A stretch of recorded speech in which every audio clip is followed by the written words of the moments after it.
before kicking off the first design Bytes, we have a small amount of administrative stuff to get through, which is the officer apps are now open.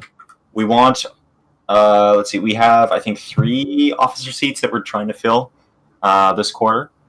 So if you are young, especially, as in like a freshman or a sophomore, we encourage you to go to this link, fill it out, apply. We need more officers to keep the club going into the foreseeable future, even in these trying times. There are no real qualifications or things you need to worry about. Everyone is adequate to become an officer. So if you think that the club is something you want to invest more time in, then I encourage you to apply, and we'll hear you out. Are there any questions about applying for officership before we move on? If you do have anything that comes up about the officership, any anything you want to discuss about it, you can ping me personally or any of the other officers, and they can give you their take on what it's like. All right. I think that's all this stuff out of the way. Let's see. Oh yeah, Alex is typing. Type away, my friend. Too old. Yeah, that's okay. That's the if you are graduating like imminently, then that's pretty much the only reason that we wouldn't be able to take someone.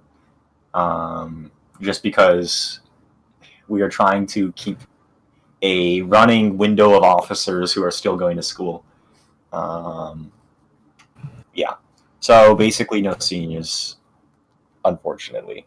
Or unless, I guess you could be a senior, yeah. If you're planning on being a post-grad or like a 5-year student, then that's also amazing. Just put that somewhere in the answer so that we know that you're a senior, but you're like a 5-year or like a exception. Basically, as long as you're going to be around for like 2 or more quarters, then that's wonderful, and we want you in. Are there any other questions or clarifications? Okay.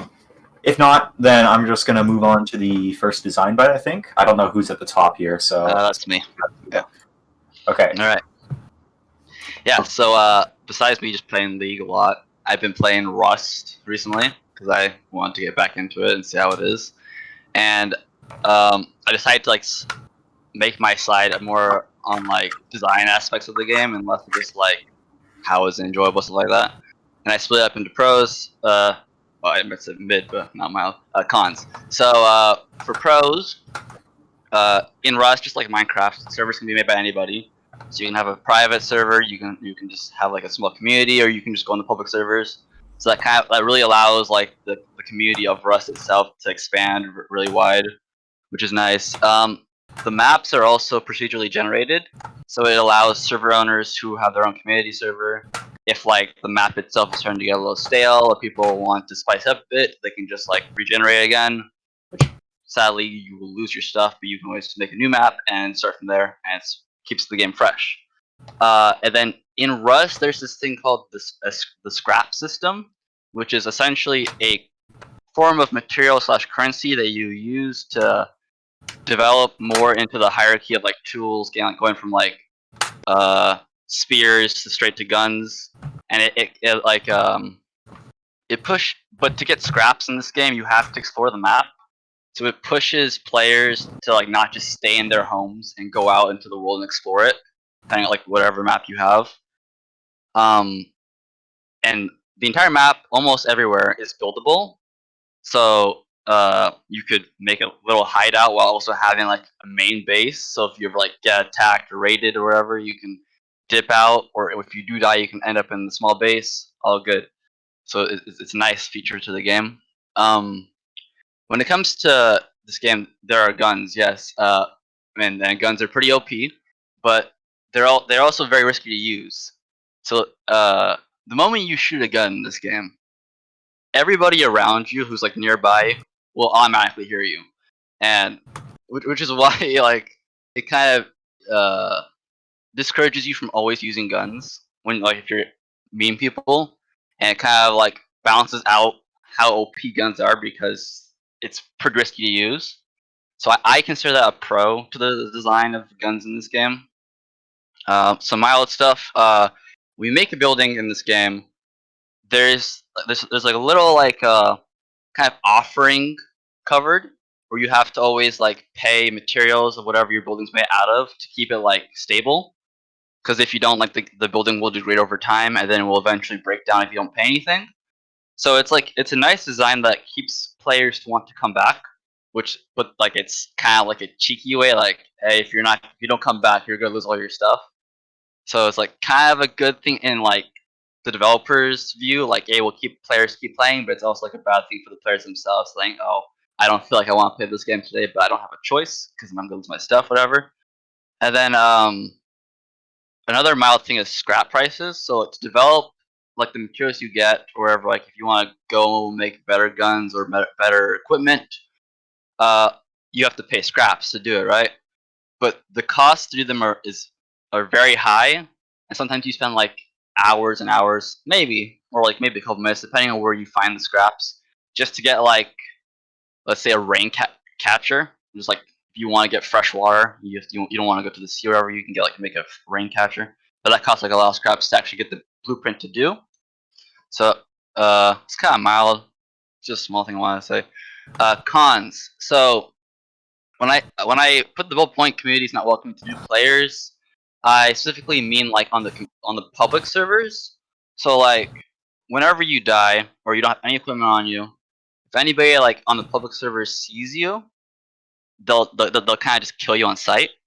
Which is why I like to play on the community servers that have like their own rules of like don't just kill for nothing, yada yada.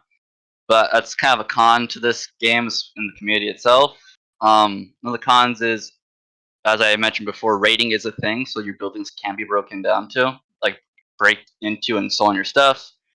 But I think that's kind of like to be expected in this kind of game. Like it's kind of a survival game. Another thing is this last bullet point I've only experienced in certain servers. I think it's depending if the server owners want to do it or not.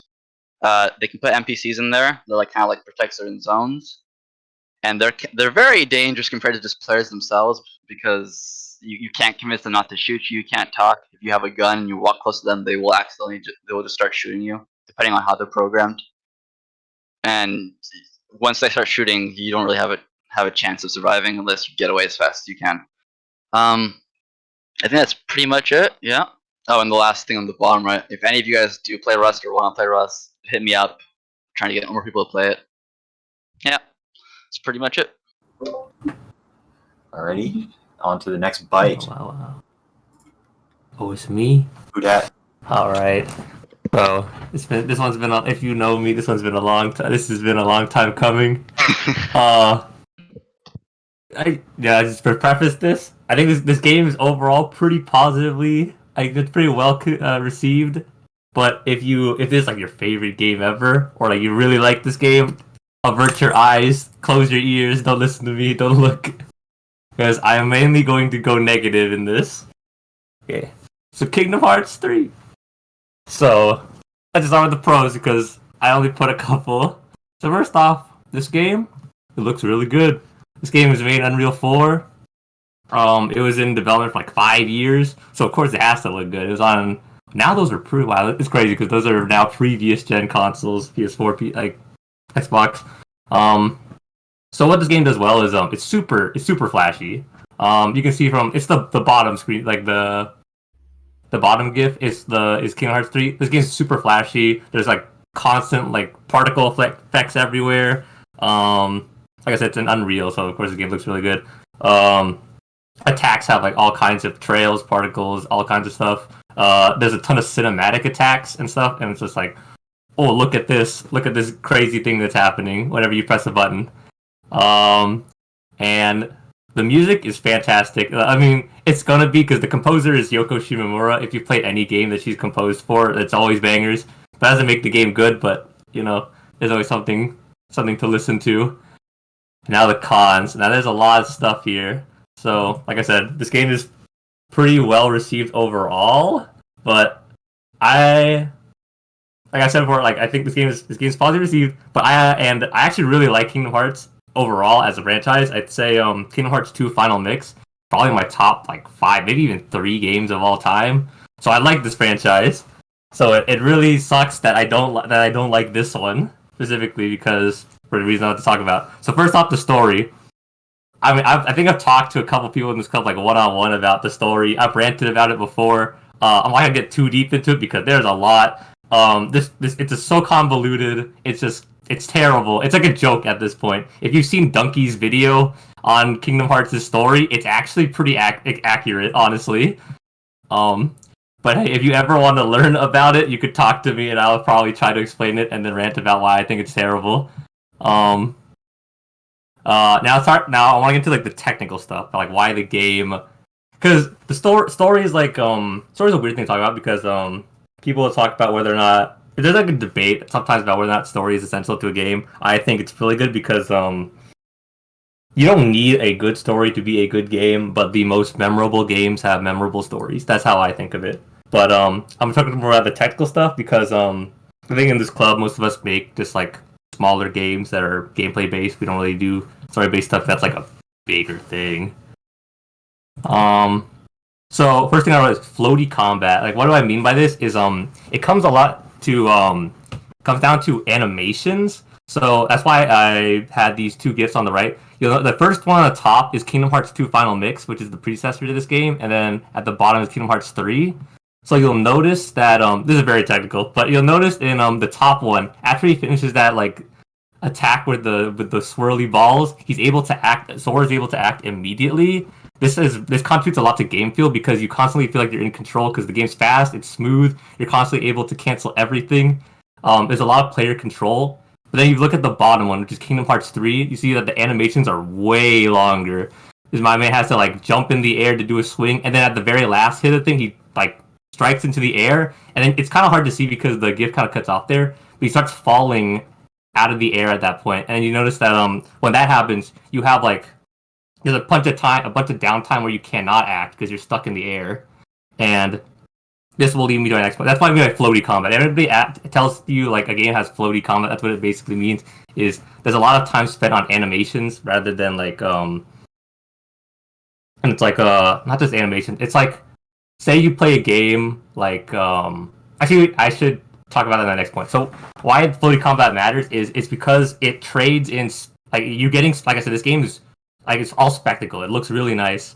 It's because of all the animation stuff, but because of all that, you get the spectacle, but you give up control, player urgency, and weight. And what I mean by this is like this is what I was gonna talk about earlier, but it comes down to player feedback. Like imagine like other action, like think about other action games like Breath of the Wild or Dark Souls, where you press the attack button and your character swings. Makes sense, right? In Kingdom Hearts 2 Final Mix, in the top one, you see you press a button, you do like a fast like slash or something.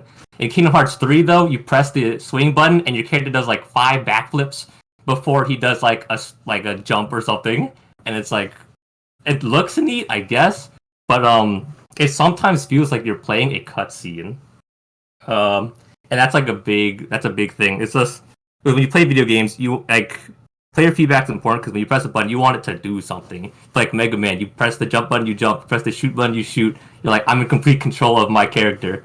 In Kingdom Hearts 3, though, it's like there's such an emphasis on spectacle that it's just you press a button, you're watching a cutscene. And like there's a whole I could go into about why cutscenes are a thing because like I said, it derives player control.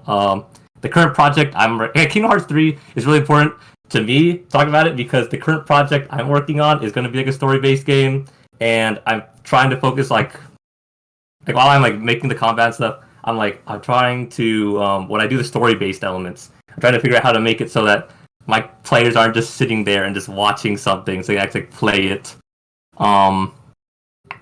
Besides that, there's that's just like with the combat. So I just like TLDR guys rambled so much. TLDR, the combat does not feel good because it relies too much on spectacle. There's not enough feedback on buttons, and there's limited like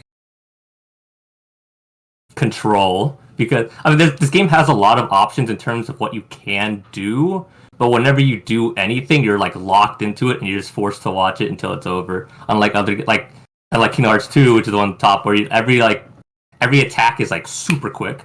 And And if you want like actual like numbers, the top one it takes I think 3 seconds to do the whole combo, and the bottom one it takes like 5 seconds, which is like the more you do it, just adds up a lot of time. What else? The levels. Oh man, okay, the levels tie. If you've played the game, you understand. Like the levels, when you have a story in your game should adhere to the story, right? Like that's common sense, right? This game does not do that. The levels in this game have no effect on the story whatsoever. So it's like you're doing them for no reason. Like the big thing of Kingdom Hearts is like, oh, it's Final Fantasy meets Disney, and you're like, what the heck? That's crazy. That's weird. But you go to the Disney worlds, and you're like, oh my god, it's like a Disney movie, and it literally is. You're just playing through the Disney movies, and it has nothing to do with the plot. So you're just like sitting there, just going through these like super. The worlds look really nice. Like I said, it's Unreal, blah, blah, blah, really good, nice graphics, but they're so empty. It's just a really nice environment with like mobs every once in a while that you're just grinding through, watching cutscenes until you get to the game that the developers intended to make originally, which is still not that good because the story is trash, like I said. But yeah, they're just so tedious. And other Kingdom Hearts games have this problem. Like even 2, even though I think 2 is like amazing, like the worlds are not that amazing, but they're short, which is what saves it. Like it's like one romp through like an hour or something, and you're done. In this game, though, you have to play through them for like several hours, and they're just not fun at all. And like all these culminate to like the biggest feeling of this, like why I like am so disappointed by this game and why I just like don't like it that much is it just feels like a downgrade. Like this is, even though it's called Kingdom Hearts 3, it's technically like the 8th game in the franchise or something. So there was like a ton of stuff beforehand, all these features, all this stuff. They had all these years to refine it, and they like took some of the worst aspects of some of the games and they put it in this game, and it boggles my mind because the previous one in number, not like the actual game before it, Kingdom Hearts 2 is super polished. That game feels amazing to play. But like 3 just like took a dump over it. Like I don't know, like what did they do? But it's like not learning from your mistakes. It's like, I don't know, it's just like stubborn game dev. And they just kept trying stuff that was new that wasn't working, but they still kept going with it because they thought it was working. So I don't know. And out of the last note, I just wrote, I waited 5 years for this, 5+ years for this. This is probably not going to affect most of us, because considering like we make like smaller projects, but if you make a project and you announce it like way early, there's like a recent example of this. I won't say it specifically, but if you announce a game like God knows when, and then you're like it's like barely in development, and you're like, okay, well it'll probably take like 5 years or something. Like, you give people that crumb of excitement, and then 5 years later you release the game, and it's just not what they thought. Like the longer it takes for a game to come out, the greater the risk of it being a total bomb is, because you build up all this hype, and then if it doesn't meet, the expectations are always going to be so high. But like, the longer you wait, the higher they're going to build, and eventually, boom, it all falls down, all crumbles down, and then, like this game, it's okay, it's decent. I think if this game had come out like 4 years earlier, like a year after the announcement, I would have been like, yeah, it's not amazing, but at least it came out like pretty soon. Like, I mean, they could do it again. But I waited 5 years, and like the hype had been like fermenting, and then when I actually got it, I was a sad boy. But yeah, that's it. I'm sad about this game, and well, I'm glad you got the time and the platform to vent that all out. Let it all out, man. Let it all out. But yeah, is that everything you want to say? We're good. Should we move on? Something I know, Ryan said, yeah, like some games like intentionally have long attack animations. That's like build up the weight of an attack, which I think is fine, because you hit it and then like your character immediately buffers the action. Then you're like, boom, you're like, oh, it's a big heavy thing, so and still there's realism. But like in Kingdom Hearts, why I should have been more specific. Like why it doesn't work in Kingdom Hearts is because it feels needless. Like it feels like, why? with like a big weapon, you're like, oh yeah, of course there's gonna be a wind up because it's heavy. Like that's realism. But with like Kingdom Hearts, it's like you have this like little sword, but then you do like 50 backflips when you press X, and I was like, but why though? Like it's because it looks neat. I'm like, yeah, I guess. Yeah. Yeah. More particle systems, basically. More real Yeah. Particles. particle systems. All right. Now, next up we have. Pyre. Okay, so this is the most recent game I finished. And if you don't know, Supergiant Games is the studio that made the ultra popular roguelite Hades that came out last year, and Pyre was the game they made before Hades. And now this game, compared to Bastion, Transistor, and Hades, did not do so well, and I'm going to go over some of the reasons why I think that is. So, what's good about the game? Gorgeous art and soundtrack as always. Like art, the Gen Z art director, amazing. Same with Darren Korb, and like the voice acting too. All of the characters have really fleshed out personalities, and they're really charming and lovely to sort of just spend time with. And then the game mechanics are good. They have juicy animations and gameplay. Like if you've ever played Hades or Transistor, you know how like good it feels, and like the particles are really nice and flashy and colorful and everything. And Pyre is ultimately like a story game. So the world building they did for this game is incredibly like deep. The lore goes super deep, and every single playthrough you do will be unique. And like there's so much content. Like if you played the game 5 times, you couldn't get like unlock all the dialogue. There's so much to go through. Now the problem with this game is that it's kind of a sports game, because it's like the game you play is sports. Basically you have a crystal, and then there's like fire on each side, and you like have to dunk the crystal into the fire. That's literally basketball. This is a basketball game, but it's not marketed as a basketball game.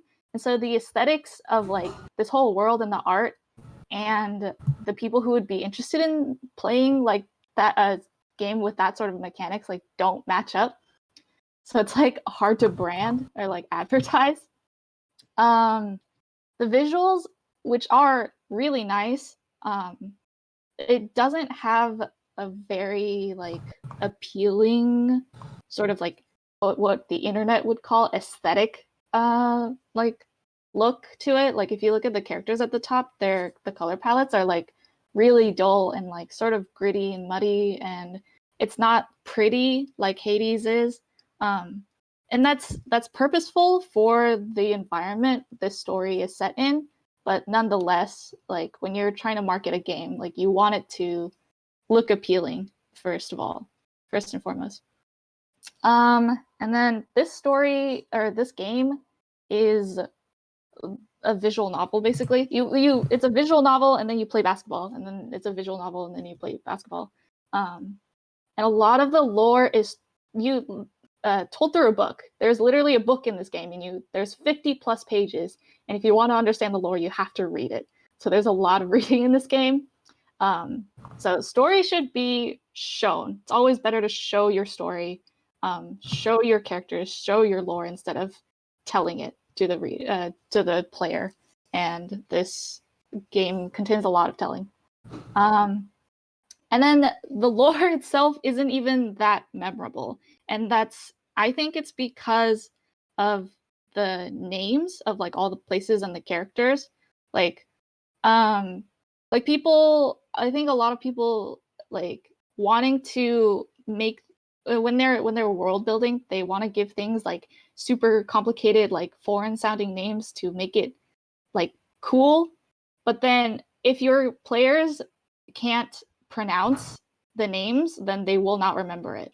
Like no matter how much someone loves your game, no one's gonna remember like Haub and Galathanian and Luce Glorian. Those are some of the characters that are in this game. Like, no one's gonna remember that. So if you want your story to be memorable, if you want your characters to be memorable, you want to use names that are pronounceable. That's the takeaway. That's it. Okay. Awesome.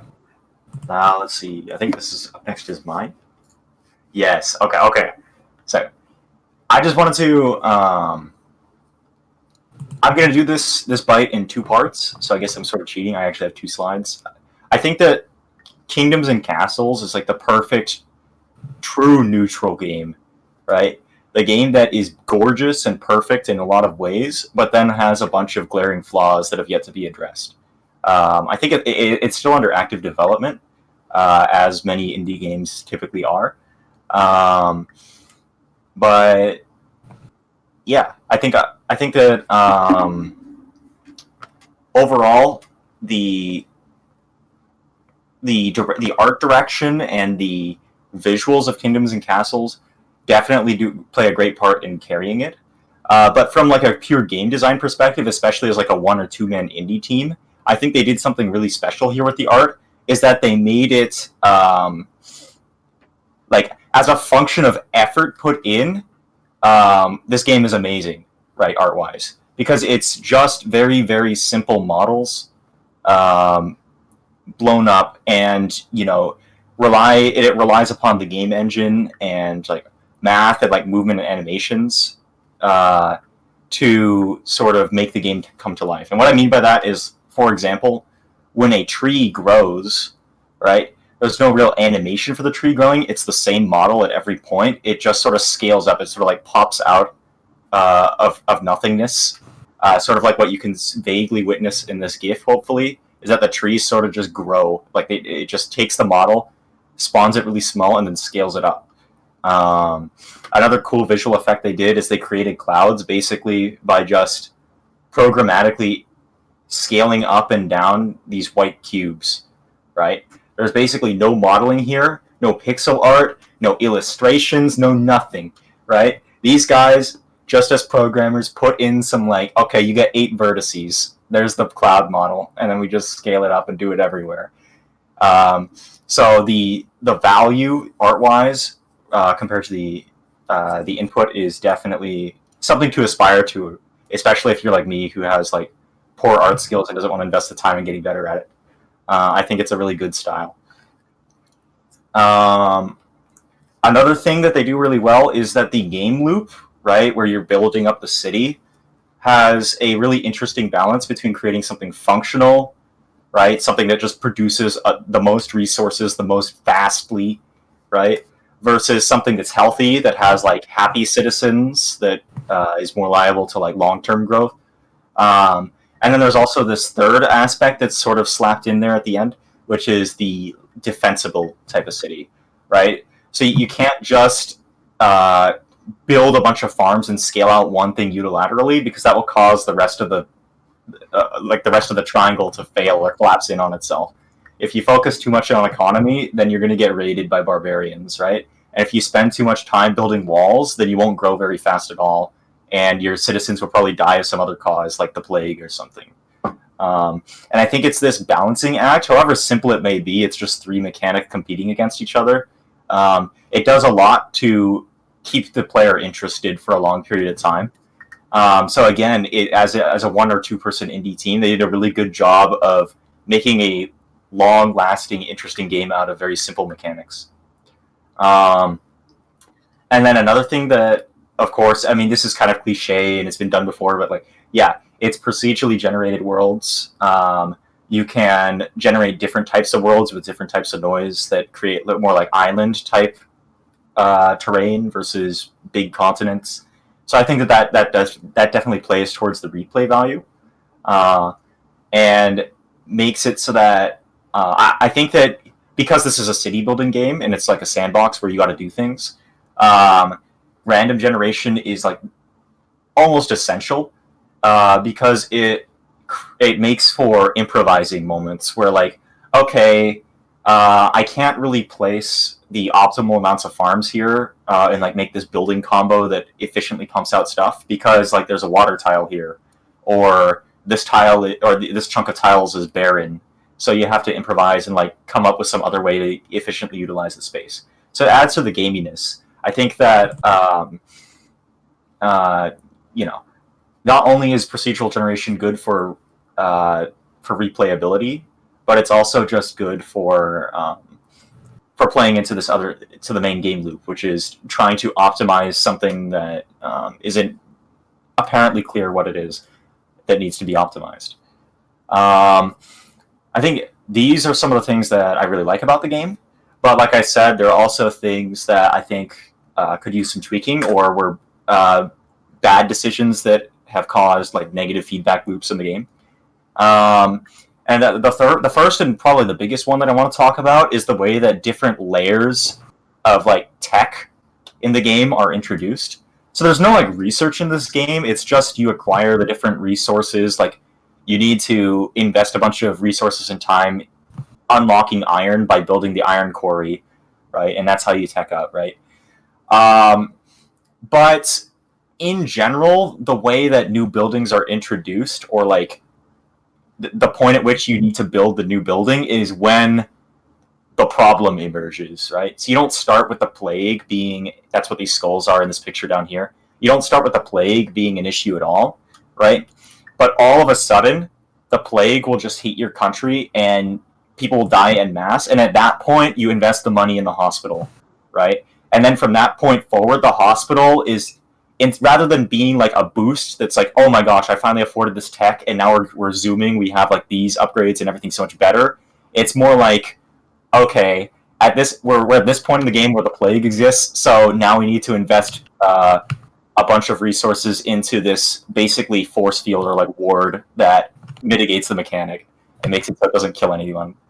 And I think that that's a real lost opportunity in terms of game design, where new buildings are being introduced just to solve problems rather than to upgrade or optimize. Like you could power creep the kingdom in this game a lot more and make it so that like medicine caused your little citizens to move faster or something like that, or like some way to demonstrate some demonstrable gain rather than just a mitigated loss. Does that make sense? I mean, I hope that I'm not just talking in circles and making sense here, right? But in my honest opinion, new tech should accelerate the gameplay, not just prevent deceleration. Especially when the mechanic isn't there to start with. It just pops up at like year 4. You just get disease as a problem. And I keep playing on this plague idea, but it's the same with pretty much all the combat in this game. The raids will just come after a set number of years, and that requires basically utilizing a new subset of the buildings. But the buildings themselves don't do anything other than mitigating these new mechanics that randomly get thrown in. Moving on from that point, the game is very ambitious. I think it fuses a couple of genres. You know, it has the city building, the sim, the sandbox, and also the RTS. Interestingly enough, so when the raids come in, the Vikings will come in on boats, and you need to control an army to like run around and deal with them usually. But unfortunately for this game, it feels like the army part, or like just the RTS part in general, lacks depth. You basically just have 2 types of units, and you move them around like a death blob, and like envelop the raid as it comes into your territory, if that makes sense. And so I feel like the game is stretched thin a little bit, where the sandbox and like the city building aspects feel really good and rich, but by comparison, the defense mechanisms feel sort of like they're languishing on the sides and not really doing anything. I think that more you should invest time and stuff equally, so that if you are going to come and try to absorb another genre of game into your game to make it a super fusion game, you better ensure that, you know, everything feels good once it's incorporated. And finally, like I said earlier, there's like a nice balancing act that sort of comes out of the balance, or out of the different games mechanics. There's city building, defense, and etc. But I think that the defense mechanics, they stifle the creativity and like the organic looking cities that otherwise emerge from the base mechanics of the game, and stifles creativity by creating this metagame where it turns out that defense towers, right, those little these little purple things at the top of the tower, cost gold, which requires you taxing your citizens, and that's a really big pain to get in any scalable amount. So it becomes much cheaper to build walls, right, which are they just cost stone and no upkeep, than it is to pay upkeep on these military buildings, the archer towers. And then another interesting mechanic is the more layers of walls you place your towers on, the longer range they are, right? So rather than trying to cover a big sprawling kingdom, you can just make this giga tower. And this emerges in pretty much every game, or every YouTuber I've even watched play. They always rely on this giga tower strategy, where you just create this disgusting looking pillar up into the sky like Minecraft, place some towers on it, and it now has infinite range effectively.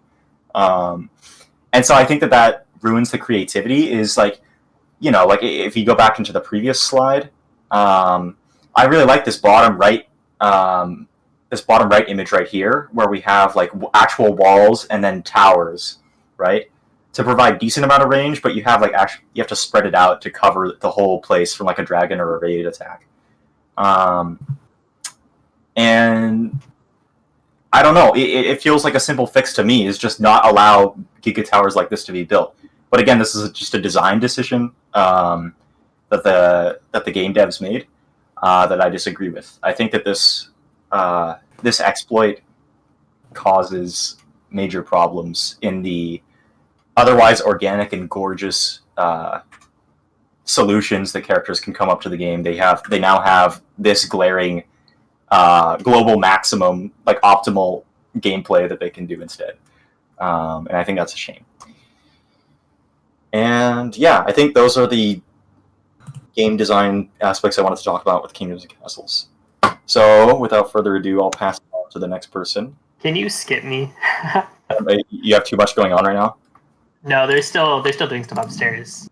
Should I call for 2 more minutes? You should just do other people, then come back. Okay, that's a good idea.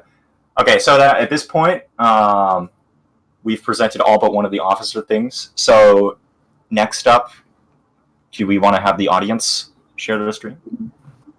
I know we have like 3 people who are slated to do another design bite today. So who wants to share first? I can go next if no one else wants to go first. Okay, awesome. Okay. Share. Screen share. Okay. Do you guys see it? Oh yeah. Yep. Let's see. Yep.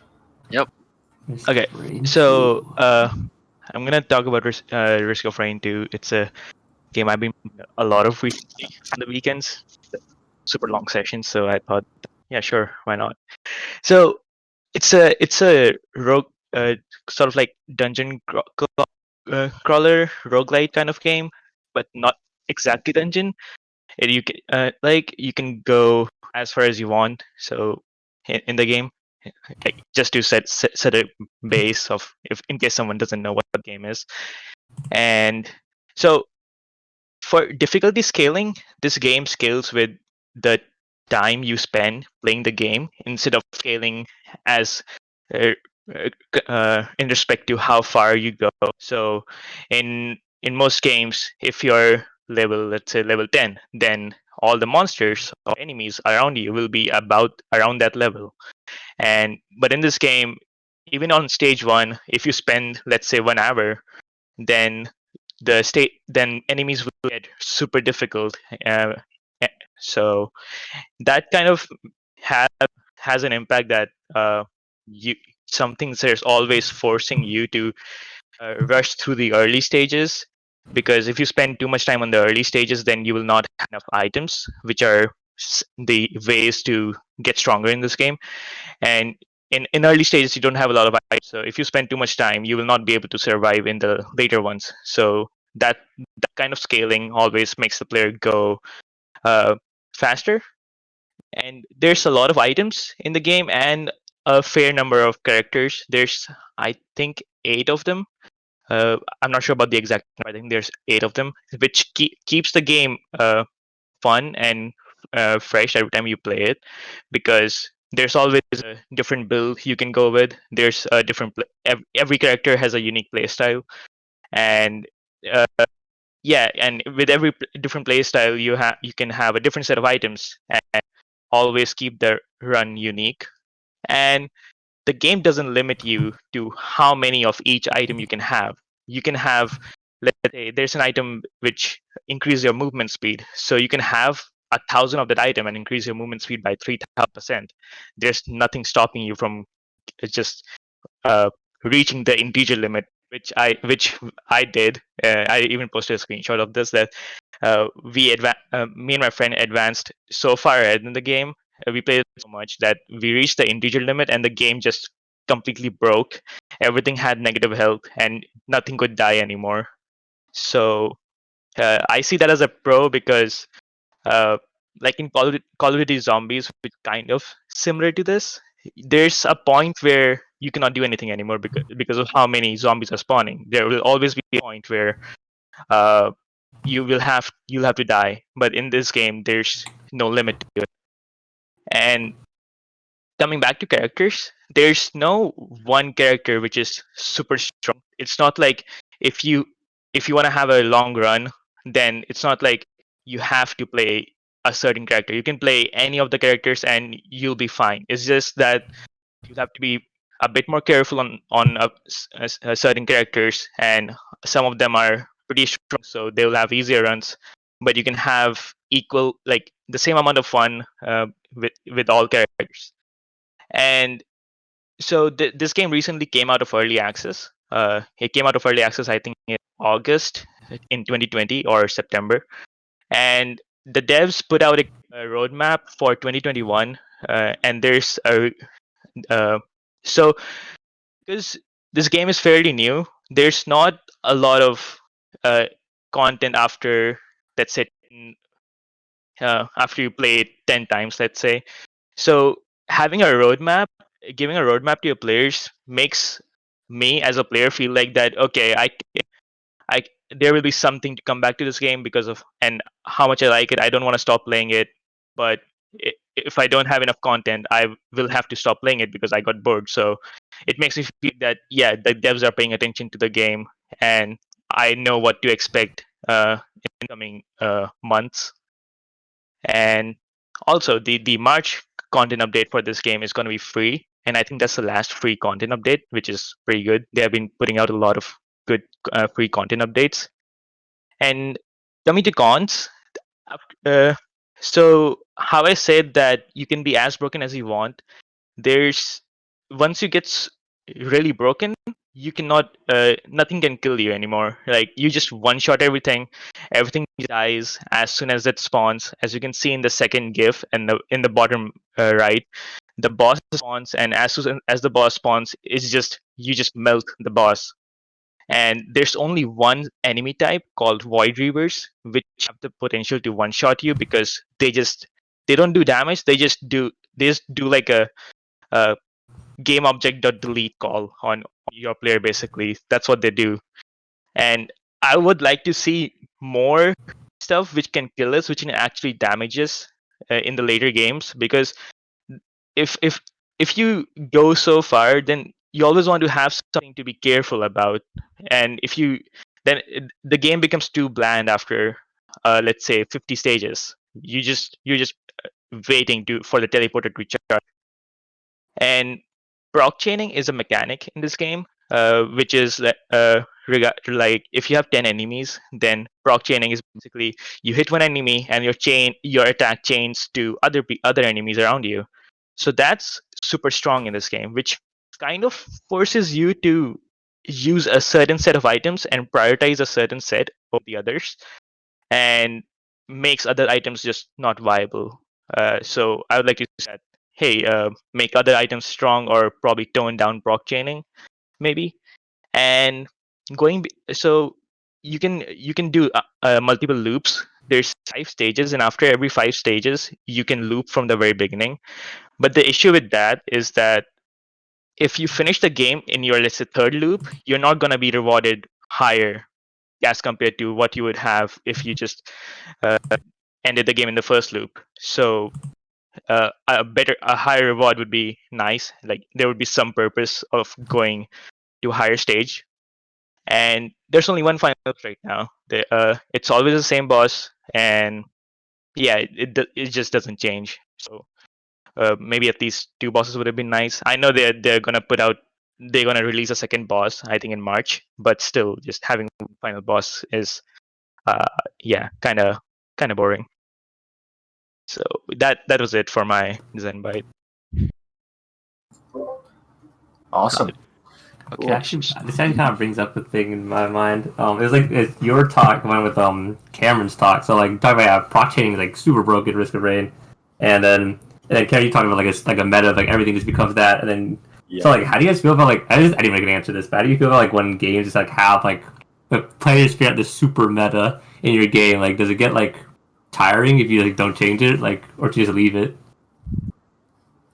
That's a good point. Like a meta always will emerge. I think the distinction in my case, or in Kingdoms and Castles' case, is just that the meta happens to be horribly ugly, which clashes with its other goal, which is to be like a nice city builder, right? Where you want to have a nice looking city. But yeah, I think like in Risk of Rain's case, it's a little less egregious because it's just like one OP build you can do. It doesn't really ruin all the other builds. The other builds can be fun in their own right. I don't know. It does create like a metagame. Like the argument for both is that you could just choose as a player not to do it. I don't know. It's complicated. Anyone else think anything? So you know how you always start Skyrim and you're like, I'm gonna build, and then you end up building. What is it that you always end up building in Skyrim? Sneak Archer. Probably a Sneak Archer. Yeah. And so that kind of thing, like, yeah, everything should be viable, but also everything should be like almost equally fun to play, and basically everything should be equally difficult as well. That's like, it's good to have metagames, but you shouldn't have a single broken metagame. Yeah, I think I agree. Yeah, I think that That's yeah. basically the thing. Like you should still have like there can be a strong option, just there should be other strong options. They don't have to be as strong, but you should have them. And yeah, crucially, even if there's one strong option, you need to make sure that your game is balanced around fighting that strong option. And I think, I think the other distinction is the strong option. If it's going to exist, it better not be repugnant, right? It better not be like jumping against a wall and shooting, and it causes a glitch that kills everything, right? Because that's boring or glitchy, right? You need your metagames to be fun. Like the one of the that makes you shoot bullets that shoot other bullets, right? And it just kills everything, then that's fun, right? That's Binding of Isaac, right? Yeah, So one of the big problems in game dev is to figure out how to make like metagames and stuff like that are fun to play. Like how to make optimal play and fun play coincide. Yeah. That's good. Okay. That being said, do you want to go next, Shine? I can, yes. Okay. Let me see how am I gonna do this? Good old Discord share. Discord? Yeah. This isn't Discord.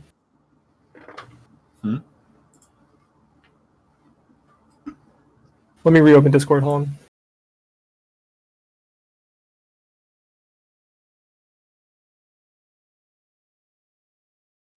And then after that, I believe there's Emily left. Yeah. Okay.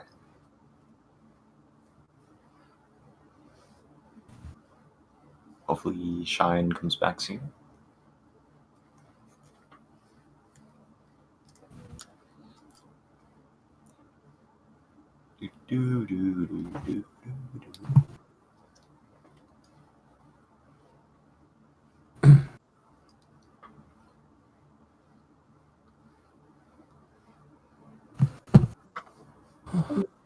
Uh-oh. Should we just go ahead with Emily's right now? Perhaps. Yeah, most likely, yeah. People are leaving fast. Holy. Ooh, they're all dipping away. Oh, Well, maybe it's dinner time and they were deprived of content. No more. it's been like an hour almost. So Yeah, this one's been long. Resident Evil. Resident Evil. Welcome back. okay. I'm doing my presentation of Resident Evil Remake, and also I kind of cheated because I have like 3 slides, but the other ones are just screenshots. So, I think the first thing to note is that this is a survival horror game, which means a lot of the gameplay is about resource management. So basically, you have a limited amount of ammo you can pick up, and you also have a limited amount of health items you can pick up. So you can't just go around and kill everything, and you also have to make sure that you don't get hurt that often. So a lot of the gameplay will be revolved around strategy. So basically, you need to determine which zombies you kill, like maybe you want to only kill the zombies in the high trafficked areas, or maybe zombies that are in kind of like a tight area where they're more likely to attack you, and stuff like that. But beyond that, I also think I don't know if this is a real genre, but it's kind of like an action puzzle game. In order to progress in the game, basically you need to solve puzzles. So you do that by going around the mansion and finding different key items to use somewhere else, and gradually you expand the map you're able to explore, and you're able to go to new areas. So I think one thing that's interesting about this game is enemy evolution. So basically, when you kill a zombie in a game, after a certain amount of time, they'll turn into a crimson head, which is basically a much stronger, way more aggressive form of the zombie. Like, they have claws, and they can kill you in just a few hits. So when you introduce that, it brings up question like, do I want to kill this zombie or do I not? There is ways to prevent that from happening. So you can like catch zombies on fire. Like, basically there's like some fuel canteens in different places on the map where you can go back to and fill up, and then you can go back to wherever you killed the zombie and burn it. Also, you can try to get a headshot on the zombie and it won't come back alive. But I think it's an interesting mechanic that kind of keeps you on your toes, and it makes your decisions very intentional. Also, I think my favorite part of the game, though, is the atmosphere. So, like, I think the next slides will be better at showing that. But basically, the music in this game is pretty cool. It's very ambient, eerie, and I think it does a good job of setting the scene. Also, as you can see here, this game has fixed camera angles, and a lot of the spaces that you're in are very claustrophobic. I know some people don't like fixed camera angles, but I think since this is a horror game, it works out really well. A lot of the times there'll be something you can hear off the scene, like a zombie moaning, but it's not in your view, which I think increases the tension quite a bit. And you can see, like, in this screenshot on like the top right hand of the corner, you can see like a mirror in the background. Like, that area in the game is particularly cool because sometimes like the zombie might not be directly on your screen, but you can see it in the mirror, which I think it's a cool effect. And all the and like, even though this game is pretty old, I think the graphics hold up pretty well because since they use fixed camera angles, all the backgrounds are pre-rendered, so they look pretty nice. And then I have more screenshots here. I think if there's any cons, I don't think this game has many cons, to be honest. Like, I think like maybe the combat can feel kind of clunky at times, since it's like at a fixed camera angle. It can be kind of hard to maneuver around at times. But I think overall it's still pretty good. Also, like, the story in this game it's not like anything super groundbreaking. Like it kind of has like a B movie vibe, and some of the acting's kind of cheesy. But I also think, at least for me, that's part of the charm. I don't think it's really supposed to have a super serious story. So yeah, this game's pretty much on every platform. So if you want to play it, you're probably able to. Like it's on PlayStation, Xbox, Switch, Steam. It's on everything. And also if you have a PS5, the Resident Evil 8 demo released like last weekend is really, really good. So I'd recommend playing that if you somehow have bought a PS5. But yeah, I think that's about it.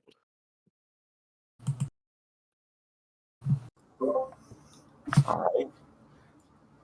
I remember I tried to play through this game, but I scare really easily, so I didn't finish it. Oh, really? I don't think it's that spooky. I scare like super easy. I thought it was really scary. Alright. I do remember one of the parts you're talking about. That I remember like there's one like hallway. It's a claustrophobic, but there's a mirror. Yeah, and then you hear the zombie, be like, "Where is it?" And then you see the mirror. And I was like, "Oh, that's really cool." Yeah. Yeah, I think the fixed camera angles allow for a lot of things like that. And there's also like a snake boss, which kind of plays on the fixed camera angles a bit. Because like you can see the snake snaking around a bunch of bookcases, but you can't see the entire snake on screen at once. So you can have to walk around and try to find where its head is as it's moving around. It's pretty cool.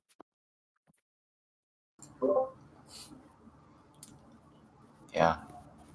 I am always afraid of spooky things. I just like to build. Like to play. Happy games. I get spooked Shine. too easy. Shiny there. All right, well, we'll see if I can share my screen. Oh, hey, look at that! Oh, Do I stream at what 1080p, 60 FPS? For Oh this, my god. you know what? Oh, I'll stream at boy. 1080p, 15 FPS. Oh no. This will be the strat. Maybe it This is doesn't very affect important that it's at 1080p because I am talking about what? It's still loading. it. I see loading. I see Still loading? Maybe the 1080p was too strong. 1080p for League. No. Uh-oh. Wait, Oh! it's loading. No, it's a resolution too powerful. Oh, Try this again. is it too powerful? It's paused. Oh, It's no. paused. Are we good? No. No. Oh. Thank you. Paused or minimized the. Oh, There it is. Oh, we can see that. nerds. Oh, you closed it. No, you. I'm gonna tone it down. Okay. How's that? Yeah, now I see it. And I All right. Welcome to Nerds. This is a game by Zachtronics, like the same Zachtronics that made Space Cam and Shenzhen.io and I don't know what other games y'all know by them. So I know they make puzzle games, but they in January 2021, this month, they released a game called Nerds Online, and I'm gonna talk about why Nerds is like a fantastic game.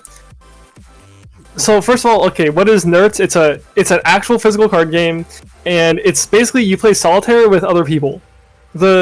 Fundamentally, you have your own little area that's in your own deck of cards, but you're also playing cards into the center, and everybody shares the center with all the you start with the ace, 2, 3, and you go up to king. Everybody shares that region. There aren't turns. You just go as fast as you can. If two people want to put the 2 of diamonds onto the ace of diamonds, the first one to get it wins. That's it. The goal of the game of each round is to clear the Nerds pile, which is a little pile that's kind of special to Nerds. And when the round ends, you gain and lose points based on how well you cleared the Nerds pile. The game ends. A match ends when you get 100. When somebody gets 100 points. I want to talk about just one thing, just one single thing, and that is you need to focus on core mechanics in your game. Like when you make a game, and this is one thing that Nerds does really, really well. You have to nail your core mechanics so hard that there's no room for improvement. Essentially, only focus on your core mechanics. Okay, what are some core mechanics of this game? Okay, from Polish perspective, there are multiple players in this game, so naturally you have to be able to interact with multiple players, right? It seems kind of silly, but it's done very well. You can see physically when other people are moving cards, they'll move around on your screen as well, so you can see what they're doing. And it allows you to get a lot of satisfaction from, for example, beating somebody else to put a card on the stack. You get to see their card go up to the stack and then sadly go back because you beat them. Nerds is a game about fast play, so the game specifically emphasizes and sort of elevates this by giving you very forgiving hitboxes. You can almost miss a card and it will still let you click it because it has very forgiving hitboxes to promote fast play. They don't want you to go slow and precise. They want you to click cards really fast, and that's the core mechanics are built around that idea, and the polish is built around that core mechanic. There's also some really nice convenient hotkeys for when you want to do things again fast. In a normal solitaire game, who cares if you have a hotkey for dropping a card? But in a game of Nerds, you do need that. That really makes the game feel much better. It's this connection of the game design with the core mechanics that really counts. And for points, you can see this round's points and the total points. This is just a sort of nice thing. It's not terribly important in the game, but it's nice to know.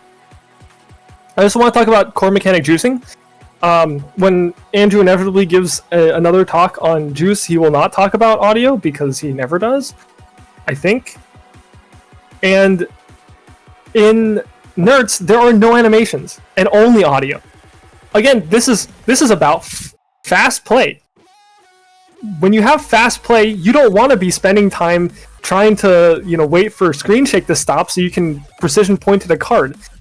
It's not a good idea to have stuff like animations for the deck turning over because that's not important to Nerds. Going fast is important. And so not having that animation is better than having the animation. Not having visual juice is better than having visual juice. Of course, you do need juice, and that comes in the form of audio cues. If there were controller rumble, I have no doubt that there would be at least some amount of controller rumble. So you have different kinds of juice that are not animations in order to make the visual style cleaner so you can play faster. Very important that you always build your game around core mechanics. That's all I've got for you. Oh, that was a beautiful little essay right there. Oh, am I sharing music? Yes. This is Virtual Riot. Guys, listen to Virtual Riot, guys. It's great. Damn. That was nice. I'm also good, by the way. I think they stopped finally. So. Oh, a bonus round. Oh my gosh. Bonus round. Oh, yeah. Can someone else share? You go ahead and just share yourself at this point. I gotta find it. Oh, okay. I can share. Wait. Okay, are you sharing or me? I can share. 1 second. I just gotta grab this link. Okay. Load faster.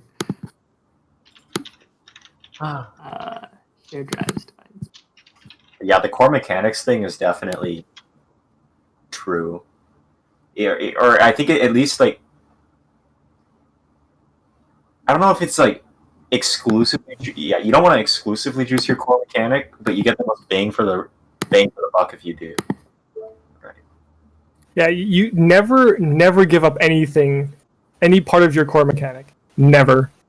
Right. Well, it's just gotta be the first thing you juice, and probably the second and third thing you juice, and then after that you juice everything else. You literally don't need to juice anything other than the core mechanics. Don't even worry about it. Just juice the mechanics, and your game will be good. Opens the menu, no animations, nothing. No animation, nothing. But the core mechanics, though. Yeah. Okay, I low-key think menu animations are a waste of time, unless your game is like centered around that. Anyways, Hot take. I decided to do mine on this game. I've been playing it recently. I'm not done with this game, but I have a lot to say.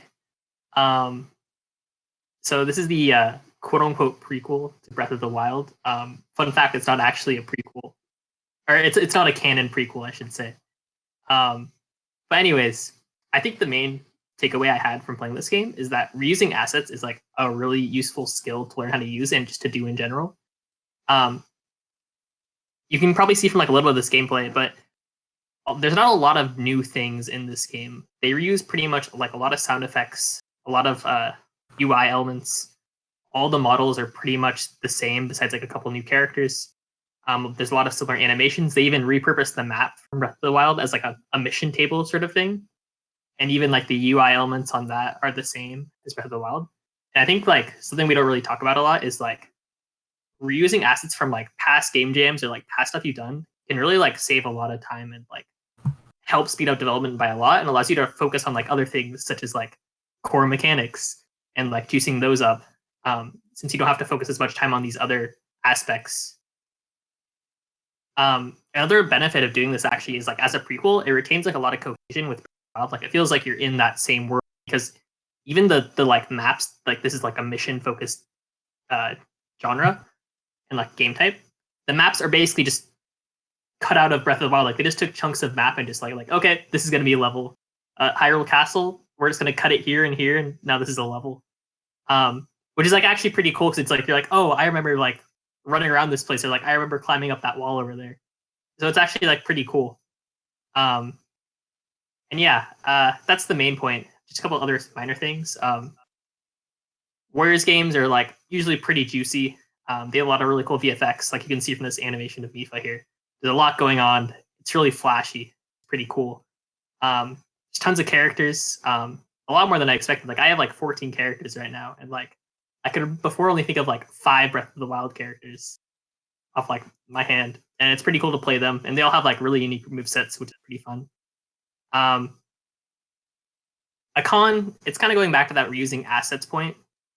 While it is cool to reuse assets, I think this game arguably didn't have enough changes in the maps, because it feels like it's supposed to take place like 100 years before Breath of the Wild. You'd expect more things to be different, but it's pretty much like the same exact world. There's like ruins in the same places, and you're like, oh, I figured like when I was playing Breath of the Wild, I imagined that these ruins would not be here. And so it kind of like breaks this kind of like, I don't know, like cohesion with Breath of the Wild, where you'd think there'd be some differences in the world. Well, there are some, it's like not enough. Another con is it's not canon.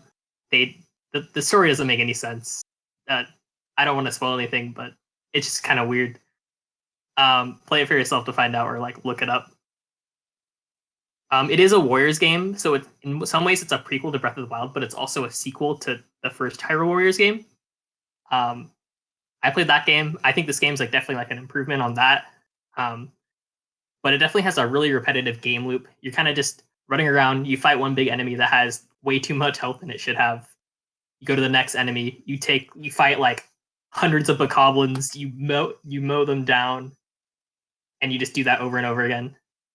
And yeah, and honestly, playing it with like the presentation and the music and the cutscenes, I'm just like, man, I wish I was playing Breath of the Wild or like Breath of the Wild 2 when that comes out.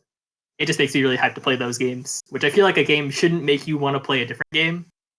I feel like you should be enjoying a game for that game and not for another game. Yeah.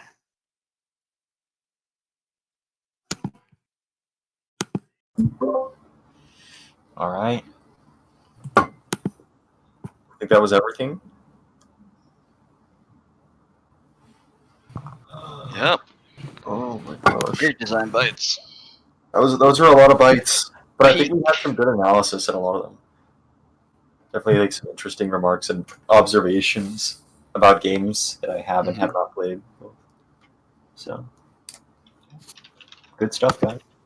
Let's see. Before we adjourn before everyone heads out, just another reminder to take a look at the Officer app form if you're interested.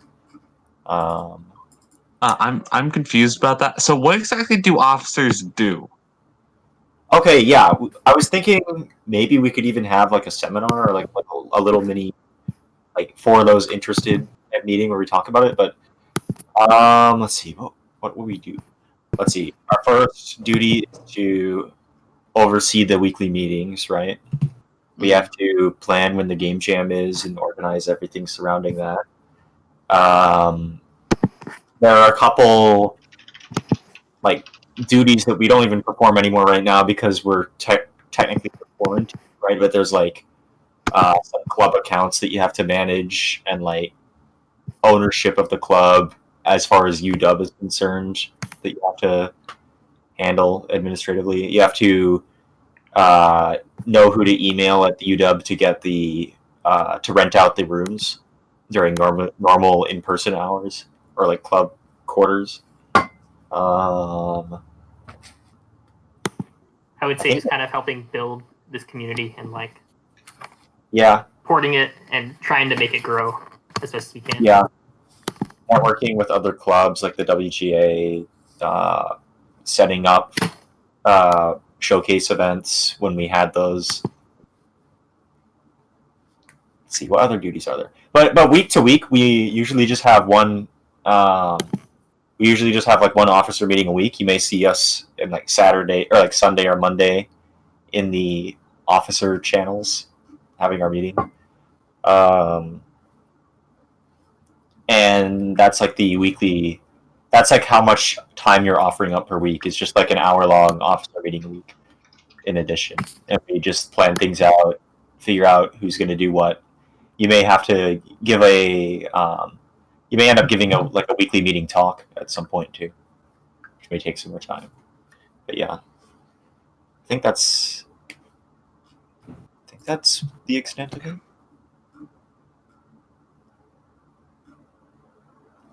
I think,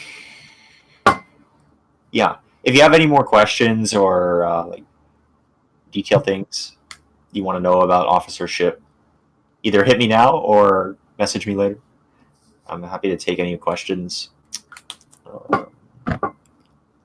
Yeah.